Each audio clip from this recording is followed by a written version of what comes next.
It's our April reading wrap-up time. I read 6 books last month. 3 of those were 5-star reads, so overall, I think it was a pretty successful month. Let's break it all down. First book that we're going to talk about today is How to Fake a Haunting by Krista Carmen. This one I rated 4 stars. So here we have Lainey, who is absolutely desperate to escape her alcoholic husband. Things have gone too far. She's at her wit's end. And who better to speak to than her best friend? So she goes to speak to Adelaide, who comes up with this crazy ass plan of faking a haunting to try and drive out her alcoholic husband, completely out of the house, out of the picture. So initially, Lainey just thinks it's a really crazy fucking idea to do something like this, because would it even work? They've got a young child, a young little girl to think about in all of this. And then eventually, obviously, she says yes to the haunting. It starts going a little too well because Connor, the husband, is then being gaslit daily. It's actually quite funny to read him slowly like losing his mind over things that are completely not supernatural at all. It's his wife doing all of it with Adelaide in the background, but he doesn't know that because most of the time he's in this like alcoholic haze. So for a time it works, but then you get really weird things happening to Lainey as well, which is not part of the picture at all. So why is it happening? There's like that mystery of why it's happening to Lainey when it's supposed to be all fake. And it was just a really good read. I found the real hauntings actually quite creepy. Just made the hairs on my arms raise, which is what I was after anyway. I actually came across this book just by scrolling through Kindle Unlimited, read the synopsis, and I thought, oh, do you know what? I'll give it a go. It was definitely one of those books where you thought you knew what was going to happen. So in this case, the fake haunting became real. But then how it kind of unfolded, the story behind all of that, it was actually quite interesting. So I really enjoyed this book. Next up, we've got The Villa by Rachel Hawkins. This one I rated 4 stars. And this one would actually be a good book to take with you, obviously if you like thrillers, a good book to take with you if you're going somewhere sunny, warm, maybe Italy. But in the villa we have Chess, who's a super famous influencer, and then we have Emily, who is this published author. Chess and Emily actually are childhood best friends, and they've slowly drifted apart over the years. So the two of them meet up, and Chess decides to book a holiday for the two of them so they can kind of repair their friendship. And this stunning Italian villa was supposed to also give both of them a change of scenery. It will help Em, who's kind of been going through some health problems recently as well. It will help the two of them have changed scenery. Hopefully Emily will get some ideas to be able to finish off her current book series. So that was the idea of this trip. But what we quickly realised is that the villa that Chess booked was the site of a murder that happened in the 1970s. And that event gave way to this super famous horror novel written by one of the guests who was part of that original group in the 70s, if that makes sense. So obviously the book goes backwards and forwards between the 70s and present day. But when Em and Chess eventually arrive at the villa, Em becomes obsessed with the story that happened before, and Em sets out to uncover the story from before. The relationship between Chess and Em is a little bit complicated, a little bit toxic at times, but it mirrors the complicated relationships of that group who stayed in the villa in the 1970s. I really enjoyed the writing. The characters themselves, they were good, although I can't really say that a lot of the characters were really that memorable, apart from Mari, who wrote the horror novel. It started off a little bit slow, but it did pick up in the middle towards the latter half of the book. Honestly, it was just an easy to read book. This was actually one of those books that I picked up in 66 books nearly 2 years ago, and I've only just picked it up. So it was about time really that I read it, but yes, enjoyed it. Let's move on to book number 3, which is The Poison Daughter by Sheila Masterson. This one is a spicy standalone romantasy, and I was so glad that I found this one just scrolling through Kindle Unlimited. If you've read fantasy series before, you'll know, and I hope it's not just me, to commit so much time and energy and invest it into one series that's probably going to be shit. Or you don't know really if it's going to be shit or not, but I just really wanted a standalone, so I'm like one and done. And The Poison Daughter It was really good. I really enjoyed it. It was quite slow to begin with, but as a standalone, I feel like it's more difficult to write because obviously you've only got the one book to introduce the characters, introduce the lore, introduce the setting, the backgrounds, everything, the drama, the tension, the spice scenes, obviously, all of that. You've got, like, you are confined to that one book to be able to do that. Whereas in a series like Throne of Glass, you've got 8 books from start to finish. You can flush out as much of it as you want. But with a standalone, you've literally got just the one. Harlow and Henry, some people like to know the tropes before they read them, but I'm a bit 50-50.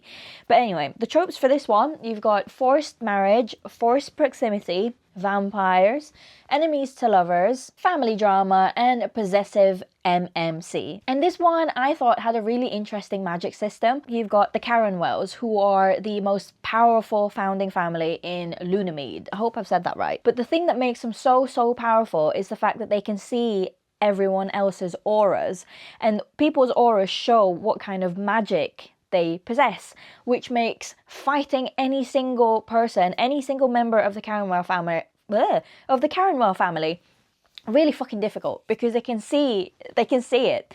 So you cannot do like sneak attacks on this family at all. So that's how they stayed in power for so long. And we meet Harlow, who is the youngest of the Caranwell clan. We're introduced to her pretty early on, and we find out pretty early on as well that she's got a pretty poisonous and lethal kiss. That's her power. And her family's been making her use that power to off political opponents, and also she's a bit of a vigilante as well. She's got a bit of a grudge against abusive men. And one evening when she sets out to meet her mark and to get rid of her mark, she thinks everything's all done and dusted, all in a day's work. The next day, she sees that her kiss actually didn't work on this man, and to make matters worse, her parents have set up this new alliance with this man that she tried to kill. Then she's forced into this marriage, obviously, forced marriage trope, and she has to move away, but obviously her parents have sent her there on a bit of a sabotaging mission. So that's the gist. I really like the characters in this book. So obviously you've got Harlow, who's the main female character. You've got Henry, who's the main interest. You've got Ada, Harlow's sister, who she's very protective of. And the rest of her siblings. Only a couple of her siblings actually, and thinking about it, are mentioned extensively in the book. The rest are kind of like background characters. The lore, the relationships, the magic system, the setting, I just really enjoyed all of it. So much so that I rated it 5 stars. There's also lots of manipulation going on, the fake marriage trope. There's a bit of political intrigue in this, which I enjoyed. There's also like complicated histories in each of the characters and how they relate to other characters, which I found really enjoyable. The spicy scenes were great, and there was also like little side quests throughout the book, which I really enjoyed. It didn't detract too much from the main storyline, which is always a good thing. If I was to say something a little bit negative maybe about this book, even though I rated it 5 stars, is maybe the fact that I just felt it was a little bit rushed towards the end. But it was all wrapped up quite nicely. So next up on the thriller list is Don't Believe It by Charlie Donnelly. This is my second Charlie Donnelly book, and this is my second 5-star book of his. So he is like an auto by author from this moment on. Actually, from the moment I gave that book 5 stars. So in this book, you'll be asking yourself the question of, did she do it or did she not do it? And it drove me mad throughout the entire book, because there are some parts of it near the end of the chapter where you think, oh yeah, she fucking did it. She 100% did it. And then a couple of chapters later, you think, oh wait, shit, no, I don't think she did it. So it was like that throughout the book. The pacing, I thought, was great. I couldn't put the book down. There's a lot of twists and turns, dropped at the right moments, enough to make you go, whoa. So here we have the POV of Sydney Ryan, who is a filmmaker, and she also creates documentaries. Her documentaries are quite well known because they exonerate the subject, which is essentially what Grace needs to happen to her. Because 10 years ago, she was charged with the murder of her then boyfriend when they went to spring break in St. Lucia. She's been stuck in a St. Lucian prison, reaches out to Sydney and says, please take on my case, please help me. And this is her final chance of being exonerated for a crime that she allegedly did not commit. Sydney meets Grace and then says to her that I'll do my best to do some research, try and uncover something that will help your case, to help free you. As Sydney starts looking into the case, she uncovers some startling, worrying things that were missed in the original investigation. And before the whole series itself wraps up filming, there's like public outcry for the case to be reopened. The ending of this book I am 50-50 on, because I understand why it happened, but I also think, oh, why? It was such a shock, and it was a jaw-dropping moment, but I really enjoyed this book. The characters were like developed characters as well. Following the story as well wasn't at all difficult, so that's always a plus for me. If I have to go back a few pages or reread a chapter to understand what's going on, you've lost me. You want it to be bang, bang, bang, bang, bang. There was a point in, I think, the middle of the book where another POV comes in and I thought, who the fuck are you? Like, what is going on here? But it starts to make sense all at the end, and it's just all wrapped up. Not fully, but it's just done in a way that's just fucking great. If I could read it again for the first time, I absolutely would. And yeah, you should definitely read it because it was fucking amazing. Moving on to a book that I kind of had high hopes for. Loads of videos kept popping up on my For You page. This one, I rated 3 stars, and I think I was being generous then. This is one of those books that I wished I DNF'd, but there was just something about it that made me want to keep reading, like on and on and on until I got to the end. So I was reading this on my Kindle, and you'll imagine my shock when I clicked on it and it said 1 hour and 30, and I thought, fuck, what? 1 hour and 30 for a single chapter? And then quickly realised that it was because it was broken up into parts, not chapters. There's like a little squiggly bit at the end of the page to signify the end of like that portion of the story. What I will say though is that I think it was done deliberately, but the story follows like an interview process. So this girl, I've already forgotten her name. So they ask this girl a question, and then the squiggly thing comes on, and the girl answers the question in her own way, and then squiggly thing comes back on, and then we are back in the nick, back in the interview scenario. That's how it's laid out, and I get why it's been done like that, but I still don't like the fact that it didn't have any chapters.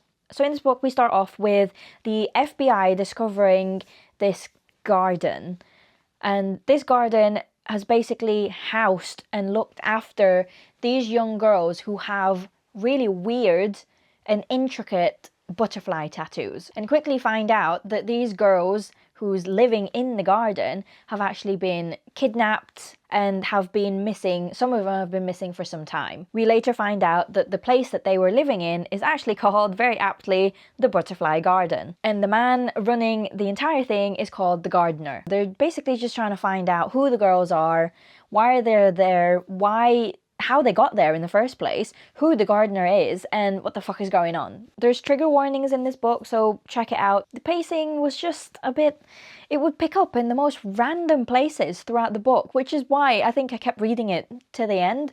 It felt a little bit weird because sometimes while I was reading it, it felt like it was almost romanticizing the behaviour of the gardener, which, I don't know, didn't really sit right with me, to be honest. Maybe that's why I really didn't like this book. Maybe it just wasn't for me. But yeah, so this one was slightly disappointing, and yeah, I won't be reading the rest of the series, so. And finally, to wrap up this reading list, we have Long Time Gone by Charlie Donnelly. This one I really enjoyed as well. This one I rated 5 stars, and this one I didn't think was as twisty as his other 2 books that I've already read. So I've read The Girl Who Was Taken, don't believe it. I don't think Long Time Gone was quite as twisty. I thought it was a little bit more straightforward actually than the other 2 books. But what I loved most about this one is that it brought back a character who is Dr. Liv Cutty. She is absolutely incredible. She's one of my favourite characters. So imagine putting your DNA in this database and finding out that you were actually a missing baby from 3 decades ago. So here we have Sloane Hastings, who's on a 2-year fellowship. She's actually working under Dr. Liv Cutty. That's how she feeds into the story. She's been given her research assignment and it focuses on forensic genealogy, which I find so fascinating. As part of her assignment, she gets in touch with someone who knows a little bit more about the field than she does. She actually puts her own DNA into the system. A match comes up and she finds out that she's actually baby Charlotte, who disappeared with her parents nearly 3 decades ago. Sloane knows she's adopted, so that's not a surprise. But the next surprise is obviously finding out that she comes from a very well-to-do family, the Margolis family. To find answers, she goes to Nevada, which is the home of the Margolis family. It becomes really apparent that the Margolis family has pretty much got everybody in that area wrapped around their finger. They're incredibly powerful, incredibly rich. The more she learns, the more she realizes that someone doesn't want those secrets to come up to the surface. Really easy to read. There are dual timelines in this one, multiple POVs, but it's never difficult to follow who's who and who's like POV you're following. So that is always a huge plus for me. And the characters themselves just slotted so easily in the different places. It was just great. Another great 5-star worthy read. When I did eventually put the book down, I couldn't wait to pick it back up again. That's how much I really enjoyed reading this book. But there we have it, essentially. That's my April reading wrap up. I thought it was quite successful. 3 5-star reads out of 6, 50%. Absolutely incredible. I'm going to be putting together a list of the books that I'm going to read in May. Let me know in the comments what your best read of the month was. I'm always looking for recommendations. Don't forget to like and subscribe if you enjoyed the video, and as ever, thank you so much for watching. I'll see you in the next one.